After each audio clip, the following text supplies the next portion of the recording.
1500 साल से ये मूर्तियां खड़ी थी, अड़िग, शांत और दिव्य, पर एक ही पल में सब मिटा दिया। कभी ये धरती का सबसे ऊंचा बुद्ध था, अब सिर्फ खंडहर है। सवाल ये है, यह सिर्फ मूर्तियों का विनाश था या सभ्यता की हत्या? समय के पहियों को पीछे घुमाते हैं। आज बामियान एक वीरान घाटी है, पर एक समय था जहां सभ्यता अपनी ऊंचाई पर थी। 1500 साल पहले यह जगह थी बौद्ध धर्म का केंद्र। ये सिर्फ मूर्तियां नहीं थी, ये थी आस्था की जीवंत प्रतिमाएं, एक पूरी संस्कृति की कहानी।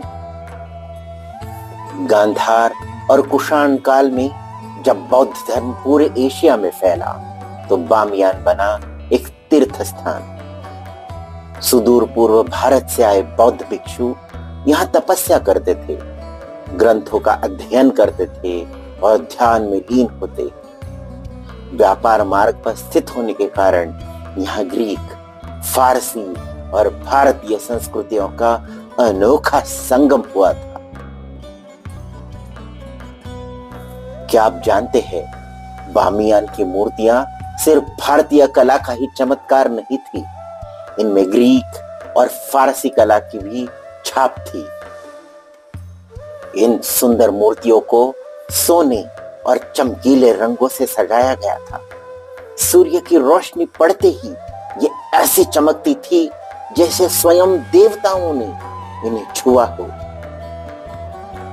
और आती है बदलाव की आंधी। समय का पहिया घूमता रहा, बौद्ध धर्म कमजोर पड़ने लगा और एक दिन यहाँ एक नया दौर आया। अब बौद्ध भिक्षुओं की जगह इस्लामी दरवेशों की आवाजें सुनाई देने लगी। मठ वीरान होने लगे, मूर्तियां चुपचाप खड़ी देखती रही, पर वो गिरी नहीं। शायद उन्हें यकीन था कि कुछ भी हो जाए, उनका अस्तित्व अमर रहेगा। तालिबान का फरमान और बुद्ध की चुपचाप चीखें। अब वो दिन आने वाला था जब दुनिया ने देखा कैसे नफरत के हथौड़े इतिहास को कुचल सकते हैं। ये हमारे उसूलों के खिलाफ है, इन्हें मिटा दो। क्या आप जानते हैं, तालिबान ने महीनों तक इन तोपों, मिसाइलों और डायनामाइट से उड़ाने की कोशिश की थी। क्या सच में यह अंत था? पर रुको, क्या बुद्ध सच में हार गए?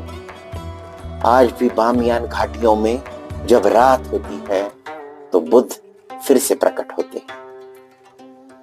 एक होलोग्राम प्रोजेक्शन जो उन्हीं पहाड़ियों पर बुद्ध की छवि को उभार देता है। नफरत ने तो उन्हें गिरा दिया, पर उनका अस्तित्व मिटा नहीं। बुद्ध का विचार अमर है। बुद्ध की प्रतिमाएं मिटा दी गई, पर उनके विचार आज भी जीवित है। क्या हम सच में मानते हैं कि करुणा और शांति की कोई जगह नहीं? या फिर हमें इतिहास से हर रोज कुछ सीखना चाहिए? क्योंकि जो इतिहास को नहीं बचाते वो खुद इतिहास बन जाते हैं। लाइक करें अगर आपको लगता है कि इतिहास की रक्षा जरूरी है। कमेंट करें, क्या नफरत कभी विचारों को हरा सकती है? या सब्सक्राइब करें ऐसी और कहानियों के लिए जो आपको सोचने पर मजबूर कर दे। करुणा की शक्ति को पहचाने। नमो बुद्धाय।